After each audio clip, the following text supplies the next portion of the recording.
AITA for missing my cousin's wedding? My name is Lena, and I'm 29 years old. For most of my adult life, I've struggled with anxiety. It comes and goes like waves. Some days I feel steady and strong, like I can handle anything. Other days, even the smallest plans feel like mountains I can't climb. I've learned to manage it over the years, but big social events or travel can still send me spiraling if I push myself too hard. 2 months ago, my cousin Marcus sent me an invitation to his wedding. Marcus and I were close growing up. We spent summers building forts in our grandparents' backyard, riding our bikes until sunset, and sharing secrets we never told anyone else. As adults, we drifted a bit, but always stayed on good terms. So when I got the invitation, my first reaction was excitement. The wedding wasn't just a simple ceremony. It was a 2-day event at a vineyard several hours away. The invitation included a full itinerary, a rehearsal dinner on Friday night, an early morning brunch on Saturday, the ceremony Saturday afternoon, and a big reception that would go late into the night. At first, I told myself I would make it work. This was Marcus, after all. He'd always been there for me, especially during a rough period 5 years ago when I went through a bad breakup and a health scare. But as the weeks passed, I started feeling uneasy. I read through the schedule again and again. Just the thought of the long drive, staying overnight in a hotel, and being surrounded by people from morning until late at night made my chest feel tight. I imagined being stuck in the middle of conversations, my heart pounding, trying to smile while fighting off a panic attack. One evening, I sat in my living room, invitation in hand, feeling overwhelmed. My therapist had always reminded me to listen to my limits. I knew deep down that pushing myself to go would be dangerous for my mental health. After a lot of thinking, I decided to be honest. I texted Marcus, explaining carefully that I loved him and wanted to support him, but attending the wedding would be too difficult for me. I promised to send a heartfelt gift and suggested we could celebrate together privately once he and his new wife returned from their honeymoon. I stared at my phone nervously after hitting send. A few minutes later, his reply came. It was longer than I expected. Marcus, Lena, this wedding only happens once. Everyone else is making the effort to be there. I can't believe you won't. It feels like you don't care about me or our family. The words stung like a slap. I typed and erased several responses before finally writing back. Me, Marcus, I do care. I wish I could explain how hard this is for me. I'm not doing this to hurt you. I just need to take care of myself right now. He didn't respond. The next day, my aunt called. Her voice was sharp and full of frustration. Lena, she said, I just talked to Marcus. He's devastated. You're his only cousin, and you're refusing to come? Do you realize how selfish this looks? My throat tightened. I'm not trying to be selfish. I can't handle it, Aunt Carla. I'm really struggling right now. Well, everyone's struggling, she snapped. But we show up for family. That's what we do. I hung up the phone shaking. It felt like no one understood. That evening, my parents came over. My mom sat beside me on the couch and held my hand. Honey, you don't have to go if it's going to hurt you, she said softly. My dad nodded in agreement, adding, your health comes first. We'll explain to the family if they can't understand. Their support helped, but the guilt didn't go away. As the wedding drew closer, the whispers in the family got louder. My cousin Tasha sent me a Facebook message. Lena, everyone's talking. Marcus is hurt, and Aunt Carla is furious. Are you sure you can't just come for part of it? Even just the ceremony. I stared at the screen, my heart pounding. Tasha, I can't. I've been having panic attacks just thinking about it. I don't want to ruin the day by breaking down in front of everyone. She read my message, but didn't reply. A week before the wedding, things boiled over. Marcus finally called me. When I answered, his voice was cold. Lena, I don't get it. You've been to parties before. You've gone on trips before. Why can't you do this for me? It feels like I don't matter to you. I swallowed hard. Marcus, this isn't about you not matching. It's about me knowing my limits. I wish I could explain what it feels like when my anxiety takes over. It's not just stress. It's like my whole body shuts down. You're exaggerating, he said. Grandma is 82 and making the trip. People are flying in from out of state. You live 3 hours away. You're just choosing not to come. Tears filled my eyes. It's not a choice, Marcus. It's survival. There was a long pause. Then he said quietly, fine, do what you want, but don't be surprised if people see this as you abandoning the family. And he hung up. The night before the wedding, I couldn't sleep. My phone buzzed nonstop with messages from relatives. Some were supportive, like my mom sending me, we love you no matter what. Others were harsh. One cousin even wrote, you're breaking Marcus's heart. I hope you can live with yourself. At 2 a.m., I sat alone in the dark, fighting back tears. I almost packed a bag and drove to the vineyard out of guilt, but deep down I knew it would only hurt me and possibly ruin the wedding if I had a public meltdown. The wedding took place last weekend. I stayed home, keeping my curtains closed, trying to distract myself with books and television, but my phone buzzed constantly on the coffee table like a reminder of everything I was avoiding. I told myself I wouldn't check social media, but temptation got the better of me. The first thing I saw was a picture of Marcus and his bride, Emily, standing under an arch of flowers, smiling at the camera. Except Marcus's smile didn't look real. As I stared at the photo, my cousin Tasha sent me a long Facebook message. "Lena, I just want you to know Marcus barely smiled the entire day. Aunt Carla kept whispering about how you didn't show up, and a bunch of people started saying you ruined his mood. It was so awkward. Some people even thought you two had a fight right before the wedding." My heart sank. I hadn't been there, and yet somehow I was being blamed for the tension. That night, I opened my email and saw Marcus's name in my inbox. My hands trembled as I clicked it open. His message was painfully long and raw. "Lena, I need to be honest with you. During the dinner, so many people kept asking where you were. I didn't know what to say, and it was embarrassing to admit you just didn't come. It felt like you didn't care about me or about the family. I've always shown up for you. When you graduated, when you were in the hospital for surgery, even when you were struggling emotionally a few years ago. I don't understand why you couldn't be there for me when it mattered most." I sat frozen at my desk for a long time after reading it, my eyes blurring with tears. I wanted to defend myself, to scream that my absence wasn't about love or loyalty. It was about survival. But before I could even type a response, my phone rang. It was my mom. Her voice was calm but heavy. "Sweetheart, don't take Marcus's words too personally. There's a lot going on that you don't know about." "What do you mean?" I asked, gripping the phone. She sighed. "Marcus didn't leave the reception early because of you. There was a huge fight between his side of the family and Emily's. Apparently, they'd been arguing about the cost of the wedding for weeks, and it all exploded during the dinner. Emily's father was furious about the seating arrangements, and at one point he even shouted at Aunt Carla in front of everyone. It was a mess. I sat there in stunned silence. "So, Marcus wasn't just upset with me." "No," my mom said softly. "He's under an enormous amount of stress. He's probably taking it out on you because you're the safest person to blame." The knot in my chest loosened slightly, but guilt quickly replaced it. Marcus was hurting, and even though his anger wasn't entirely fair, I couldn't ignore his pain. Later that night, I gathered my courage and sent him a message. "Marcus, I'm truly sorry you felt hurt by my absence. I never wanted to make things harder for you. I love you and care about you deeply, but I also have to take care of my own health. When you're ready, I'd love to see you and hear about the wedding." Then I waited and waited. 2 full days passed without a single word from him. Each hour felt heavier than the last. Family members kept sending me messages during that time. Some were supportive, like Tasha texting, "Don't let Aunt Carla get to you. She's just angry." Others were downright cruel. One relative even posted publicly on Facebook, "Some people don't understand that family comes before everything. Sad when you find out who you can't count on." It was obvious the post was about me. By the second night, I couldn't take the silence anymore. Just when I was about to give up hope, my phone rang. Marcus's name appeared on the screen. I hesitated before answering, terrified of what he might say. "Hello," I whispered. His voice was quiet and tired, nothing like the cold tone from our last conversation. "Lena," he said, pausing as if trying to gather his thoughts. I shouldn't have sent that email." I felt my shoulders relax a little. "Marcus, no, let me finish," he interrupted gently. I was angry. Angry at Emily's parents. Angry at how stressful the wedding turned out. Angry at how everyone kept demanding things from me. "You were the easiest person to lash out at because you've always been kind and patient with me. I know you care.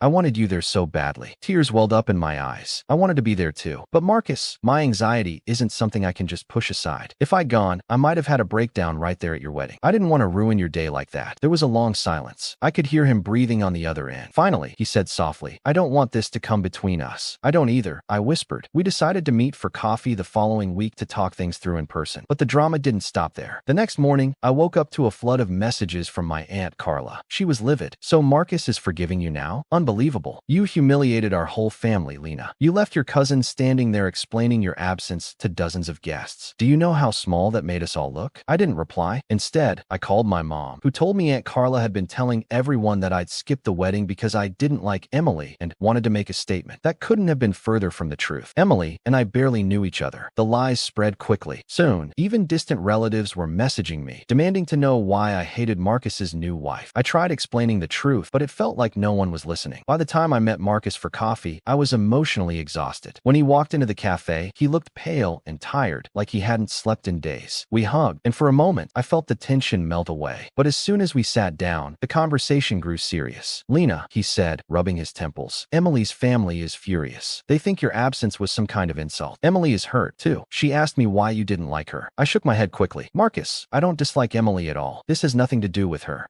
I couldn't handle the stress." "I know that," he said quietly, "but not everyone understands. And now Aunt Carla is stirring things up." I took a deep breath. "We can clear this up together. together. Maybe I could meet Emily and explain. He hesitated, then nodded. She might appreciate that. Over the next week, Marcus and I worked to repair the damage, but every step forward was met with new resistance. Aunt Carla refused to drop the issue. She sent group texts to the entire family, saying things like, "Family unity is broken because of certain people's selfishness." At one point, she even called my mom and screamed at her for raising a daughter who doesn't value family. I tried to stay calm, but the constant attacks wore me down. Finally, Marcus stepped in. He called Aunt Carla in front of me and said firmly, "Enough. Lena has nothing to apologize for. She's been honest about her struggles, and if you keep attacking her, you're going to lose both of us." There was a long pause on the line before Aunt Carla hung up without saying a word. A month later, things are slowly settling down. Some relatives are still upset, but Marcus and I are on good terms again. Emily and I met for lunch, and I explained everything to her. She was kind and understanding, even apologizing for the misunderstanding. Not everyone believes me, and I'm okay with that now. Marcus hugged me before leaving that day and said, "I'm just glad you didn't force yourself to come. I wouldn't have wanted you to suffer just for appearances. The situation isn't perfect, but our relationship is stronger than it's been in years. And I've learned that sometimes doing what's best for your mental health means risking the approval of others. It's painful and it's messy, but it's worth it." You are not the AITA. Let me unpack this clearly with new insights, suggestions, and a touch of fresh joke to keep the analysis lively. First, your decision. What you chose to do was not abandonment, it was self-preservation. Anxiety is not a flimsy excuse, it's a genuine health barrier. The scenario you described, long travel, multiple social demands, constant crowds, is precisely the type of environment that can trigger a collapse. By staying home, you avoided becoming the center of unwanted attention at Marcus's wedding. Ironically, if you had forced yourself to go and then broken down, the whispers in the family would have been louder and crueler. So in reality, your absence likely protected the day, even though the family refused to see it that way. Second, Marcus's reaction. His hurt was real, but his anger was misdirected. Weddings carry enormous stress, and in his overwhelmed state, he latched onto you as an easy explanation for why he wasn't radiating joy in every photograph. That's common. People under pressure often target the safest person, the one they trust most, as a vent. Your insight about survival versus choice was absolutely correct. This wasn't a matter of laziness, it was about preventing psychological harm. Third, Aunt Carla. She wasn't protecting family unity, she was fueling division. Her narrative that you snubbed Emily was baseless. Spreading that rumor reveals more about her than it does about you. Suggestion: create distance from relatives who weaponize family loyalty. Supportive voices, like your parents, Marcus, eventually, and Emily herself, matter more than the chorus of critics who thrive on gossip. Here's a fresh joke to cut the tension. If Aunt Carla were a wedding planner, she'd schedule the reception at a dentist's office and then complain when people weren't smiling enough. That's the level of unreasonable expectation you were facing. Now, about responsibility. You are not the AITA for honoring your limits. Marcus has briefly acted like the AITA by invalidating your struggle and shaming you for something you couldn't control. Aunt Carla is undoubtedly the AITA for spreading lies and making the situation worse. Emily, on the other hand, showed compassion and openness once she heard your truth, proof that empathy dissolves conflict faster than accusations. My suggestions moving forward: keep communicating openly with Marcus and Emily. They are your bridge back to peace. Do not defend yourself endlessly to relatives who don't want to understand. Silence is sometimes the strongest response to willful ignorance. Continue therapy and prioritize your health. This moment can be a turning point where you prove to yourself that setting boundaries doesn't end relationships, it strengthens the right ones. Final verdict: you are not the AITA. You acted with honesty, clarity, and care, even in the face of misunderstanding. The real AITAs are those who refuse to listen and chose drama over compassion. Before we jump into the next story, don't forget to like and subscribe, and let us know your favorite part in the comments. AITA for staying with my boyfriend after my friend wouldn't stop interfering. My name is Grace, and I've been dating Ethan for almost a year. From the outside, our relationship probably looks simple and easy, but it hasn't been. Not because of Ethan, but because of me. My past relationships were rocky, full of distrust and heartbreak. When I met Ethan, I was terrified of getting hurt again. But he's been the one person who's been patient with me. When I panic, he sits with me quietly until I calm down. When I doubt myself, he tells me I'm strong. For the first time in my life, I feel like I'm safe with someone. I started to believe that maybe, just maybe, I could finally have a healthy relationship. Everything was good until a few weeks ago. It started on a Friday night. Chloe, my best friend since high school, came over to hang out. Chloe has a strong personality. She's bold, opinionated, and loud. She's also fiercely protective of me, sometimes a little too protective. We were sitting in the living room, scrolling through music videos on the TV. I made a silly comment about a singer Ethan likes, teasing him about his his obvious crush on her. Ethan laughed and said in a joking tone, "Well, if she walked in here right now, I might be tempted." The second those words left his mouth, Chloe's head snapped toward him like a hawk. My stomach sank a little, but I could tell he was joking. He had a playful smile on his face, and we'd both made similar harmless comments about celebrities before. Still, because of my past, those things sometimes hit a nerve for me. My chest tightened, but I told myself to breathe. I decided I wouldn't say anything right then. I wanted to talk to Ethan privately later, when I could calmly explain how it made me feel. But Chloe? She reacted immediately. Her eyes went wide, and she practically yelled, "Wow, did you seriously just say that in front of Grace? That's so disrespectful." Ethan's smile dropped. "It was a joke," he said quickly, clearly uncomfortable. Chloe turned to me. "Grace, you need to make him apologize right now. That was completely out of line." I tried to defuse the situation. "It's fine, Chloe. I'll talk to him later." But Chloe wouldn't stop. She went on, saying things like, "If my boyfriend said that to me, I'd dump him on the spot. And Grace, you deserve better than that." I sat there frozen, trying not to cry. Ethan looked equally tense. Eventually, Chloe stormed out, muttering something about how she couldn't believe what she'd just witnessed. That night, Ethan sat me down after she left. His voice was soft. "Grace, I'm so sorry," he said. "I didn't mean anything by it. I know your history with trust and how sensitive this stuff can be. I should have thought before I spoke." Hearing him apologize so sincerely melted the tension in my chest. I told him I understood and that I believed him. For me, the issue was over. The next day, Chloe picked me up to go shopping. I hoped things would be normal again. I was wrong. The second I got in her car, she asked, "So, did he apologize yet?" "Yes," I said, trying to sound calm. "We talked about it, and we're fine now." She gave me a sharp look. "Fine? Grace, that was completely disrespectful. You shouldn't just let him off the hook like that." I sighed. "Chloe, it wasn't a big deal. He apologized, and I accepted it." But she didn't listen. The entire shopping trip, she followed me around, bringing it up over and over. While we looked at clothes, she said loudly, "I just can't believe you're staying with him after what he said." When we were in the checkout line, she added, "You need to respect yourself, Grace. This isn't healthy." People around us started staring. My face burned with embarrassment. Finally, I spun around and snapped, "Chloe, drop it." The words came out sharper than I intended. Chloe froze, glaring at me. She didn't say another word about it, but the car ride home was silent and heavy. A few days later, my phone started buzzing nonstop. A mutual friend texted me, "Hey, is everything okay between you and Ethan? Chloe's been saying some concerning things." My heart sank. I asked what she meant. Apparently, Chloe had been telling people that Ethan constantly disrespected me, that I had no self-respect, and that I was choosing a guy over my dignity. It wasn't true. Ethan and I were fine. But now, suddenly, I felt like the whole friend group was watching me, waiting for me to admit my relationship was terrible. That weekend, there was a small gathering at our friend Lily's house. I almost didn't go, but I didn't want to hide. When I walked in, Chloe barely looked at me, but I noticed her whispering to two people in the corner, and every few minutes, they'd glance at me and then look away quickly. My stomach twisted. Halfway through the night, someone I barely knew walked up to me and said, "Hey, I just wanted to say I'm sorry about your boyfriend. It sounds like he treats you pretty badly." My blood ran cold. "What are you talking about?" They hesitated, then said, "Chloe's been talking about it. She said he flirts with other women all the time and you're too scared to stand up to him." I felt the room spin. None of that was true. Ethan has never disrespected me like that. I looked across the room at Chloe, who was laughing with a group of people. My hands were shaking. I confronted her right then and there. "Chloe," I said, my voice trembling, "we need to talk." She crossed her arms. "About what?" "About the lies you're spreading. You told people Ethan flirts with other women. That's not true." Her face didn't change. "I'm just telling the truth. You're too blinded by him to see it." The room went silent. Everyone was staring at us. "Chloe," I said, my throat tight, "this has to stop. I love you, but you're not helping me. You're hurting me. You're choosing him over me," she shot back. "If you had any self-respect, you'd break up with him." Tears stung my eyes. "You don't get to control my relationship." And with that, I grabbed my bag and left. When I got home, I collapsed on the couch and told Ethan everything. He listened quietly, then said, "Grace, this isn't about me anymore. It's about Chloe not respecting you." He was right. Chloe wasn't just criticizing Ethan. She was undermining my choices, my boundaries, my voice. The next morning, I sent Chloe a long, heartfelt text. I told her I needed space. I told her that while I understood she cared about me, what she was doing was damaging our friendship. I asked her, kindly but firmly, to stop talking about my relationship to others. She read the message. No reply. It's been a week now. Some mutual friends say Chloe is furious, telling people that I betrayed her by taking Ethan's side. But for the first time in weeks, my life feels quiet. Ethan Ethan and I are healing. We've grown stronger through this storm. Losing Chloe hurts, but I realized something important. Sometimes, people who claim to protect you are really just trying to control you, and letting go of them might be the only way to truly protect yourself. I thought things would cool off with time. They didn't. Not even a little. Last weekend, I went to a small get-together at a friend's house. It was supposed to be casual, just a few friends, some drinks, a laugh or two. But the moment I walked in, I felt it this thick, suffocating tension that hadn't been there before. Chloe was there. She looked at me briefly, with that tight, controlled expression that I now recognize as her "I'm about to make this awkward" look. And sure enough, she barely spoke to me, but I noticed her whispering to two people in the corner. Every so often, they glanced my way. My stomach sank like lead. At first, I tried to ignore it, telling myself I was being paranoid. Maybe people just talk at parties. But then, halfway through the evening, someone I barely knew walked up to me with a cautious look on their face. "Hey, I just wanted to say, sorry about your boyfriend. Sounds like he treats you pretty badly."